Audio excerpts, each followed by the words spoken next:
Meta has just released what they are calling Movie Gen. This is a new video model out of Meta. This is exciting for me. I'm going to be showing demos, talking about it, breaking down everything that they're working on, because this is the first time that we've seen Meta seriously jump into the video industry. Before this, we've seen them working on a bunch of stuff, most importantly, a lot of open source stuff. So it's pretty exciting what they're working on, but this is the first big jump for them into the video space. And so we're going to be covering everything that they're working on. Before we get into that, if you are interested in AI and side hustles and using some of these tools we talk about in the podcast to make money, whether that's to grow your business or to make money from side hustles, I would love for you to join the AI Hustle School community. This is something where I create exclusive videos you won't see anywhere else every single week, breaking down the exact tools, strategies, and things I'm doing to make money with AI tools online. It's at AI Hustle School community. Link is in the description. It's $19 a month. In the future, I'll change that probably to be $100. But for now, if you lock in the price, it'll never raise on you. I would love to have you as a member of the community. Okay, let's talk about what we're seeing out of Meta. So the first thing I have to start this off with is an absolutely ridiculous comment in an article from TechCrunch on this. TechCrunch said, no one really knows what generative video models are useful for just yet, but that hasn't stopped companies like Runway, OpenAI, and Meta from pouring millions into developing them. Okay, the first thing I want to say is this is absolutely ridiculous. There's plenty of things to criticize with these video models. Primarily, you can criticize where they're getting their data from. You can criticize maybe they're not that good. You can criticize they don't understand physics yet. There's a lot of things to criticize. I wouldn't criticize. I think this is the most ridiculous take that no one knows what these are useful for yet. Okay, let me tell you what they're useful for. Everyone in Hollywood is secretly or openly trying to use them to save hundreds of millions of dollars in film costs. These things can generate amazing videos. And sometimes it's not just about like the video on the screen that you're looking at, but you might imagine like where there's a shot where there's a TV in the background and they want to have licenses to whatever the images or the videos are on that TV in the background. They could generate something with AI. They don't have to worry about getting any sort of licenses. Like there's all sorts of little things like that. And that's especially when the models aren't as good. But as these models are getting better and better, we're seeing actual film studios embedding them into, $300 million films are using snippets from some of these AI tools, because some of them are pretty decent. And if they can even get one or two shots in there, that's saving hundreds of thousands of dollars. So that's like the big Hollywood. Then, of course, we have the entire side of this where it's like YouTubers, B-roll. Hello, people spend thousands of dollars buying B-roll. I used to work in a marketing department and we had to get licenses for the B-roll of our videos. Okay, so obviously, this is very useful. I'll get off of my my rant on that. Let's talk about what they're actually doing here. So Meta had a whole breakdown of this where they're talking about what these things can actually do. They shared a video of course, a hippo swimming around in the water, viral hippo. So yeah, anyways, it's interesting though because it's like swimming in the water and the shot's taken from under the water. So it's showing a couple different physics properties. Now, the thing that I find the most impressive about what Meta's doing is beyond just the video, which is like, okay, this isn't an incredible video. They're doing something new that I've not seen a lot of other people do, and that is that they're doing video and audio generation. So they said in their release, they said, finally, we trained a 13 billion parameter audio generation model that can take a video and optional text prompts and generate high quality, high fidelity audio up to 45 seconds, including ambient sounds, sound effects, and instrumental background music, all synced to the video's content.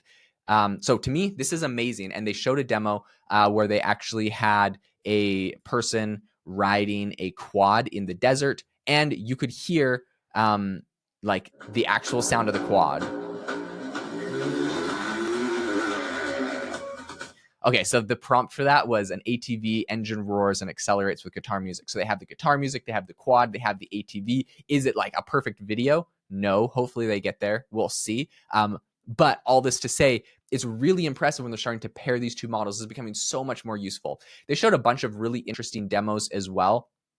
Where essentially they're able to take a video and change the background. So they have a kid releasing a lantern, the background's changing, they have a dog chewing on a stick, all of a sudden the dog's wearing a pink hat and pink clothes. So they're dynamically changing these videos, which is really impressive. The other thing that I think is really interesting is how they're able to personalize some of these videos.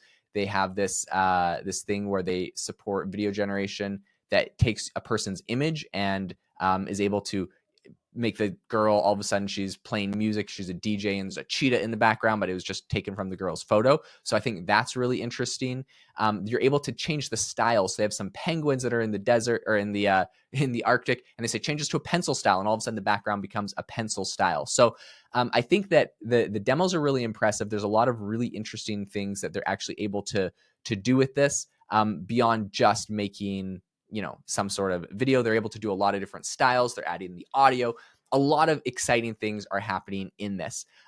They highlighted something interesting, which they said is kind of like talking about behind the curtains. They said, as the most advanced and immersive storytelling suite of models, MovieGen has the capabilities of creating video generation, personalized video generation, precise video editing, and audio generation. We've combined these models, or we've trained these models on a combination of licensed and publicly available data sets. Okay, this is what everyone wants to talk about, is the data set and where they're actually getting this from, because people are criticizing Runway of using YouTube and other, and also OpenAI Sora was heavily criticized for using YouTube. And when they were asked point blank about it, Miria, who now has left the company, by the Wall Street Journal, was like, I don't know, I'll have to get back to you when it comes to where we're actually getting our data from. So that's sort of dubious. One thing that I did think was interesting, that TechCrunch speculates when it comes to where they're actually training this from, because they say that they're coming from a combination of licensed and publicly available data sets.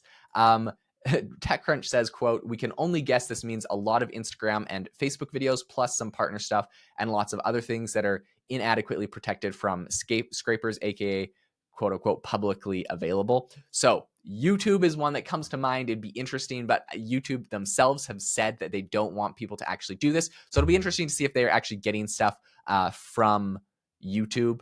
There's a bunch of other competitors in this space, like we mentioned, Runway, OpenAI, and Runway is the one that really is quite publicly available and is making, they have all sorts of interesting things where they're, giving away $5 million to fund 100 films using AI generated videos. They're really pushing the industry, and Runway is a great tool if you want to test out an AI generation tool. I would highly recommend getting your feet wet with Runway, as it's publicly available. It's exciting when Meta releases this. The thing that I don't love is all of the, look, we have this cool functionality, but you can't use it yet. So it's hard to know if this is actually true. Google kind of burned us back in the day by releasing some fake doctored demos where you don't actually know if this is cherry picked or if their models are generally capable of making some of this stuff. So I think Meta does have a bit of a leg up where they have the Facebook and Instagram data set to pull from that other people do not. So I'd be very impressed. I'd be very interested to see what they can continue to actually push out to the public. And I think we're going to get some impressive stuff out of Meta, with the hundreds of millions of dollars that they're going to be spending on all of these models. So if you enjoyed the episode today, I would appreciate it if you left a review,